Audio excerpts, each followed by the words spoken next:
A True Martial World. Bab 10. Judul, Sensasi Tubuh Ganjil. Melihat tamu tak diundang itu, Yi Yun mengerutkan kening. Penyusup ini adalah orang yang sebelumnya terlibat konflik dengan mereka selama pembagian jatah. Yi Yun juga tahu namanya, Zhao Tiezu. Apa yang kamu inginkan? Melihat Zhao Tiezu menerobos masuk, Jiang Xiaoru menegang.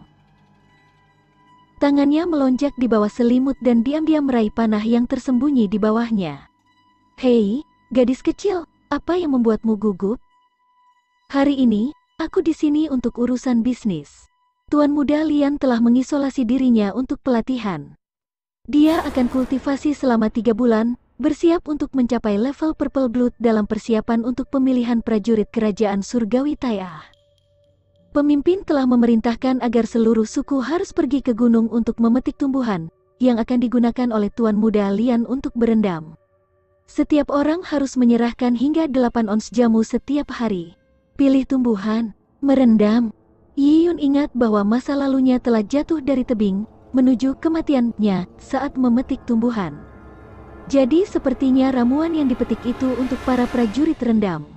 Sungguh menyedihkan, memetik tumbuhan pada usia dini untuk orang lain dan jatuh ke kematiannya saat melakukannya, tanpa kompensasi apapun.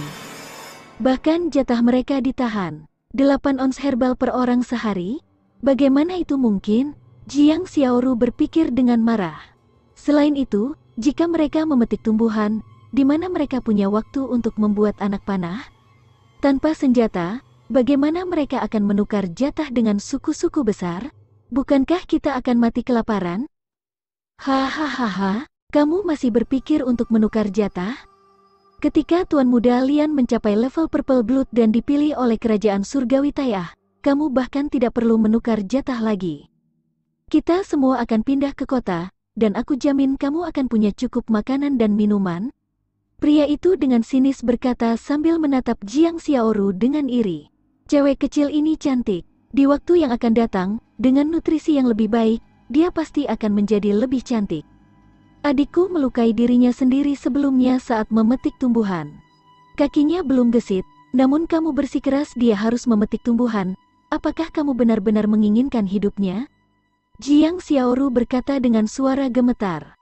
Yi Yun awalnya jatuh ke kematiannya, tetapi baru saja hidup kembali, tubuhnya masih lemah. Mengirimnya kembali untuk memetik herbal sama dengan mengirimnya ke kematian. Selain itu, memetik herbal tidak memberi manfaat apa-apa. Semua ramuan diberikan kepada suku tanpa kompensasi. Pria itu mendengarkan kata-kata Jiang Xiaoru dan tertawa dengan jijik. Bagaimana kehidupan seseorang bisa dibandingkan dengan kemuliaan seluruh klan?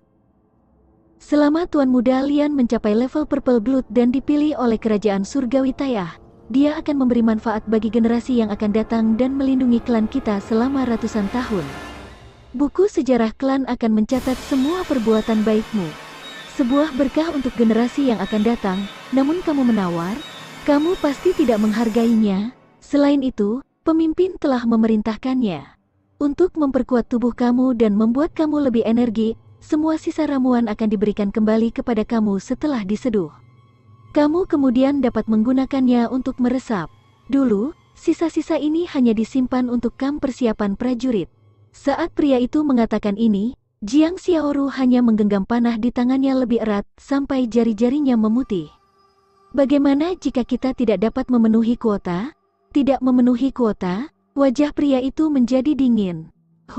Suku ini tidak memelihara sampah. Jika kamu tidak dapat memetik tumbuhan, hak apa yang kamu miliki untuk makan? Jika kamu tidak dapat memenuhi kuota, jatah kamu akan disita. Banyak yang masih menunggu makanan itu. Pria itu berkata dan melirik Yi Yun yang sedang berbaring di tempat tidur. Dia ingat Yi Yun menyebabkan dia kesulitan di depan orang banyak. Lian Chengyu kemudian menegurnya karena tidak kompeten saat membagikan jatah. Hati Zhao Tiezu langsung terbakar amarah. Nak, berhentilah berpura-pura mati. Aku mendengar bahwa kamu terluka, biarkan aku melihat dengan tepat di mana kamu terluka. Pria itu mengulurkan tangannya untuk meraih Yi Yun.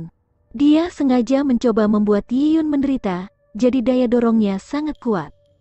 Yi Yun ingin menghindari serangan mendadak pria itu, tetapi Yi Yun tiba-tiba merasa dunia melambat di depan matanya. Penampilan galak pria itu, semua tindakannya tercermin dengan jelas di mata Yiyun. Termasuk wajah khawatir Jiang Xiaoru. Yiyun melihat panah di tangannya di bawah selimut.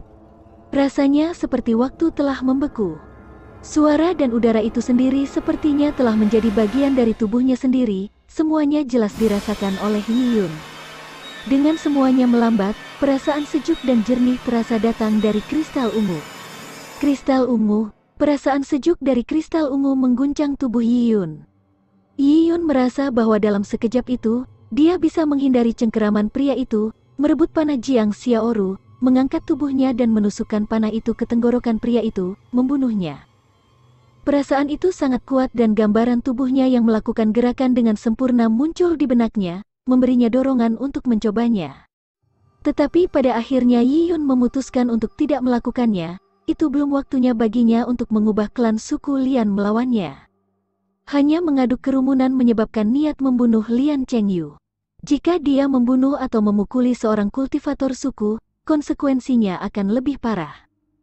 Bagaimana mungkin seorang anak kecil, yang awalnya lemah seperti lalat, bisa membunuh anggota kamp persiapan prajurit? Bukankah ini akan mendapatkan perhatian dari tingkat atas suku? Tidak mungkin dia bisa menjelaskan sumber kekuatannya. Dia tampak saat Zhao Tiezu menangkap mendekatinya, dan mundur tanpa jejak. Zhao Tiezu hanya berhasil mengikis kulitnya dan menyita pakaiannya. Zhao Tiezu awalnya ingin menghajar Yiyun, tapi dia tidak menyangka akan ketinggalan ketika Yiyun menyusut ke belakang. Jika dia mengambil waktu lain, Zhao Tiezu akan kehilangan muka, jadi dengan mendengus, dia mengangkat Yiyun sebelum melemparkannya kembali ke tempat tidur. Sepertinya monyet ini tidak terluka. Besok saat matahari terbenam, serahkan ramuannya. Untuk setiap ons yang hilang, 10 pon jatah akan disita. Menyelesaikan kalimatnya, Zhao Tiezu keluar dan pergi. Yuneur, kamu baik-baik saja? Jiang Xiaoru bertanya dengan cemas. Tapi Yiyun tidak mengucapkan sepatah kata pun. Perasaan apa itu beberapa saat yang lalu? Zhao Tiezu yang terlatih baik bergerak selambat kura-kura di depannya, membuatnya rentan terhadap niat membunuh Yiyun. Jika bukan karena Zhao Tiezu tiba-tiba menderita Alzheimer, mungkinkah kecepatannya sendiri meningkat? Mungkinkah tubuhku, Kak Xiaoru, kultivasiku berada di tingkat apa? Yiyun sepertinya menyadari sesuatu dan dengan tidak sabar bertanya pada Jiang Xiaoru. Kenapa kamu tiba-tiba bertanya tentang ini? Yuneur, di masa lalu kamu bahkan tidak berada di tingkat apapun. Bahkan laki-laki tingkat 5 yang paling lemah bisa mengangkat 100 pon. Yuneur, kamu hanya bisa mengangkat 30 pon. 30 pound ya? Yiyun tidak bisa berkata-kata, tetapi di suku Lian, mereka harus mengangkat batu di atas kepala mereka.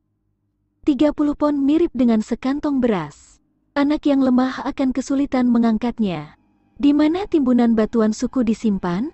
Yiyun bertanya. Di belakang desa, di tempat latihan. Yuneur, mengapa kamu bertanya itu?